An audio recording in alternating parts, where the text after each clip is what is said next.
Hi everyone, my name is Hannah Lerma and today I'm going to be teaching you how to propagate a plant. So what that means is we're going to take a plant you already have and propagate it so that you can have more plants of that same kind. I'm studying botany right now. I've worked in a greenhouse for many years, and as you can see, I'm a pretty avid plant collector myself. And the water propagation method we're going to use today, I've been using to create more plants in my own free time. So as you can see, this is one that I've taken, and I did this one about 5 days ago, and you can see this little part already has a root growing. So it's a pretty good method, I think. It's what I prefer to do. So what we're gonna start with is a plant that's kind of been through the ringer, or one your favorite that you want to make more of. As you can see, I haven't been particularly nice to this plant this winter, so we're gonna go ahead and chop some of this off in order to create some more plants. A website called Calm Happy Healthy posted an article in 2018 discussing some of the best houseplants to remove bad toxins in the air, and actually pothos and philodendron were listed as one of the top 8 plants. So it could really improve your air quality during this time where we're all trapped inside.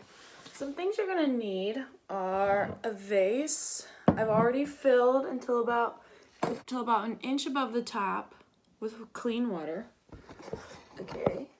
And we're gonna need some hydrogen peroxide, some pruners, or scissors, you can use whatever, paper towel, plant, obviously. So first thing we're gonna do is clean our pruners, which just helps prevent any disease from being spread from plant to plant. So you're just gonna take the thing, dump it upside down on the paper towel, and then rub the blades with the hydrogen peroxide. And it's not saying you have any pests already, but it's better to err on safety just to make sure. There we go. Now those are good and clean. Put this to the side.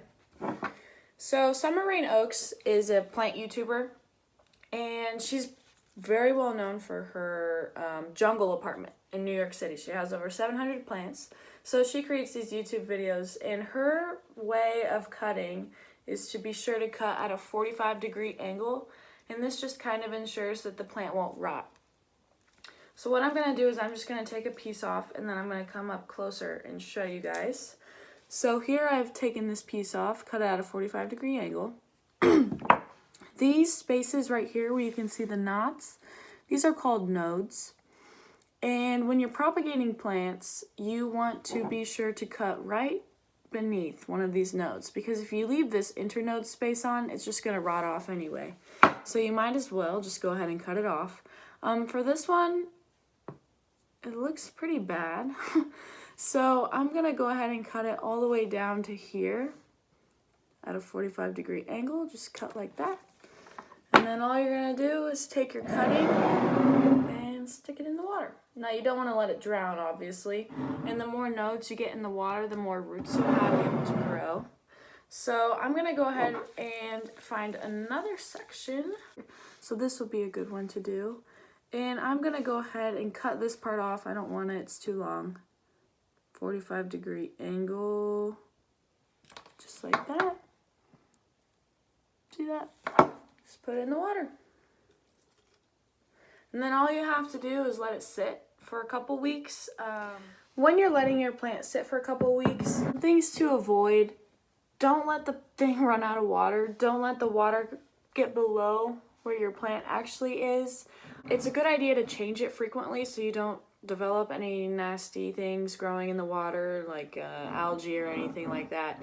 So it's a good idea to change the water. Don't be impatient with it. Even if you don't see results within a week, you'll see some very soon. Check on it. I like to do mine in clear vases so I can always see what's going on. And according to this garden website, it's called Garden Guides. You can use this method for a variety of other plants as well. So a lot of my vining plants I have up here you can do, or even tomatoes, basil, ivy is pretty common. Just anything that will have that internode space like I showed you with the nodes and stuff that grow, the aerial roots coming out. Any of those really you can do with water. But overall, if you aren't for sure it'll work, just try it out. Well, after you've let the plant sit for a couple weeks and develop some pretty significant roots, you can go ahead and put it into soil and plant it like you would any other plant. And then from there on out, you treat it as a regular soil plant. I've done that successfully with this plant. These were all grown in water, then placed into soil, and here they are happy and healthy. So you just stick those roots right into the soil, water it like you would your normal plants, and bada bing, bada boom, you got a new plant. Today I taught you how to propagate a plant using a water method for any vining plants with nodes and internodes, such as the pothos, philodendron, or any other ones you have. And I hope you guys can use this information to propagate your own plants and create your own forest. Thank you guys.